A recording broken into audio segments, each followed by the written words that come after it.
ang mga sinumpa. May isang binata na palagi nagpupunta sa kagubatan, kung saan maraming hayop kaya siya pupunta dito, ay pinag-ensayo niya ang mga hayop sa pamamagitan ng pananakit at pagpatay dito gamit ang pala. Isang umaga, pagtapos kumain ng agahan na binata, ay ginawa niya agad ang kanyang pana at agad na pumunta sa kagubatan. Sa kanyang pagsubaybay, ay pinakita siyang aso at inutok niya ang pana at pinakawala ng matulis na bala dito at tumama sa kawawang aso. Ang ganito talaga. Nang mapatay niya ang aso, ay gumalaw ang damo at biglang may tumalon na kuneho. Pinana niya ito, ngunit hindi ito natamaan. Kaya naman, nagpatuloy na lang ito sa paglalakbay. Nang may sumalubong sa kanyang pusa, at walang awang pinana ito. Sino na mga ayaw ko nga napatay? Napatay niya ang pusa at nagpakita na naman ang kuneho. Pinana niya ito, ngunit hindi ito natamaan. Ano ba yan? Nakakabalas ng kunayang yun. Napakailap. Ay, babalikan ko na nga lang na kung patay. Binalikan ng binata ang aso, ngunit Wala, nasan na ang aso? Alam ko yun, nandito lang yun. Buksan na nga lang ang aking dadalhin. binalikan niya naman ang pusa, ngunit wala rin ito. Nagtataka siya at nakaramdam ng kaba, kaya inisipan niya na lang na umuwi. Habang siya ay naglalakad, ay nakakita siya ng dalawang kambing na kumakain. Kumakain ng damo. Nais niya naman itong patayin, kaya naman hinanda niya ulit ang pana niya at binana ang kambing. Ngunit, biglang may tumalon ng kuneho. Kaya hindi ito natamaan ng kambing. Dinagnan siya ng kuneho at nagulat siya sa nangyari.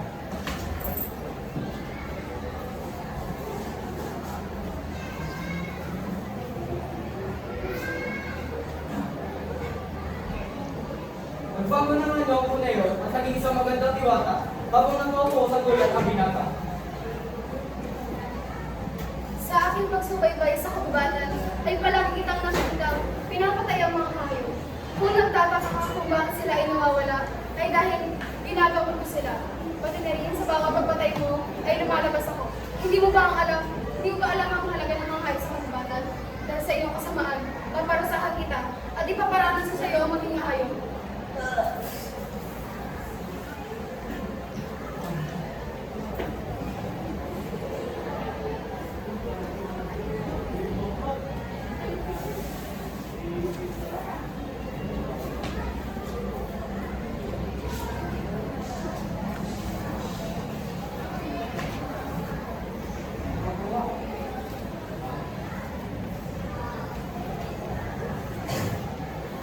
Ano to? Ano to nangyari sa akin?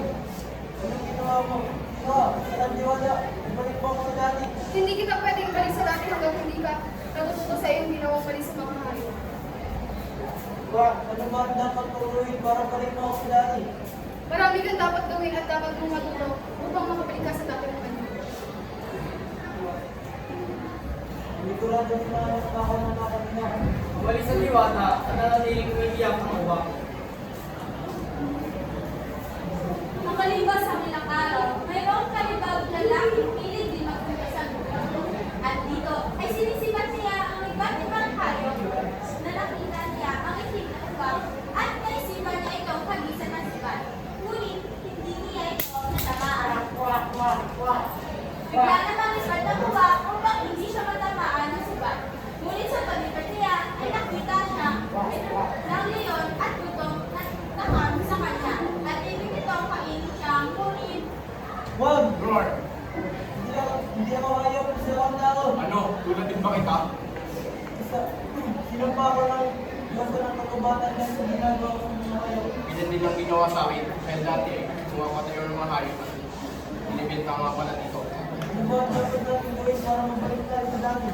Halika, samahan ako sa mga kapwa nating tao na pinarusahan din ang Diyos sa nakatubatan. Pinabayan ng uwak ng paglipat ang naglalakad na iyon patungo sa mga ibang mga hayop. Napakadami mo pala. Bakit tayo sinumpa?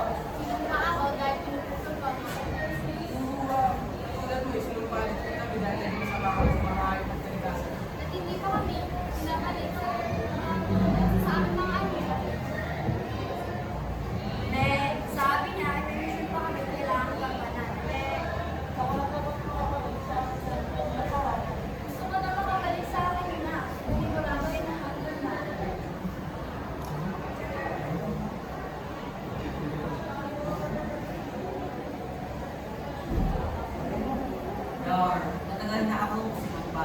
rin ang solusyon sa kung paano makakabalik sa dati. Ngunit hindi ko ginagawa dahil ayoko kong sa amin dahil wala rin pagkakalimang kami. Mahal tayo ng aking ina. Hindi ko natin ito alam. Dahil paano sila makalaki.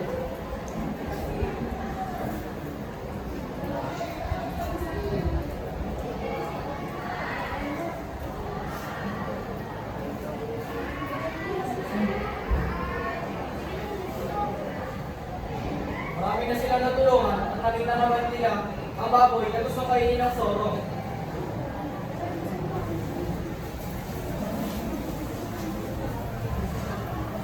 Kaya nagsama-sama silang baboy ito. Ngunit, susumaybay pala ang lalaki ng huhuligin ng mga hayop.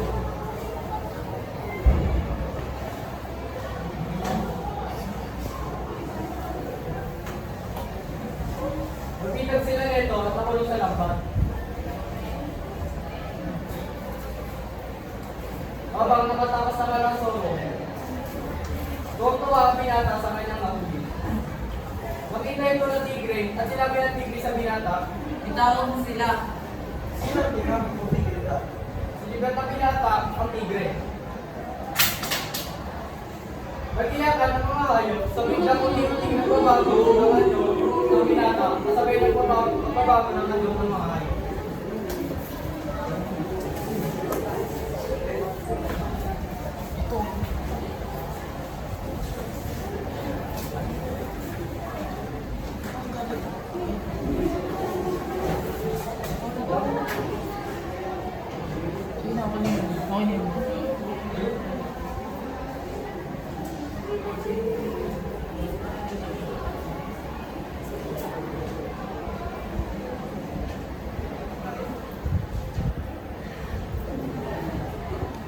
Naging uwak, binata at bumalik naman ang mga tao sa dati nilang ano.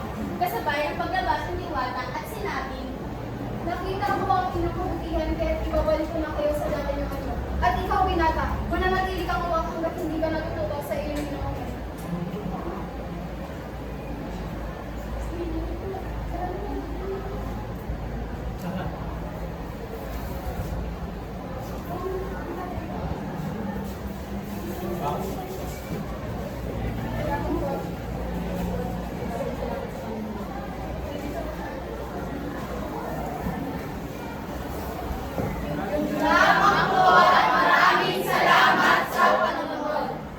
Very good.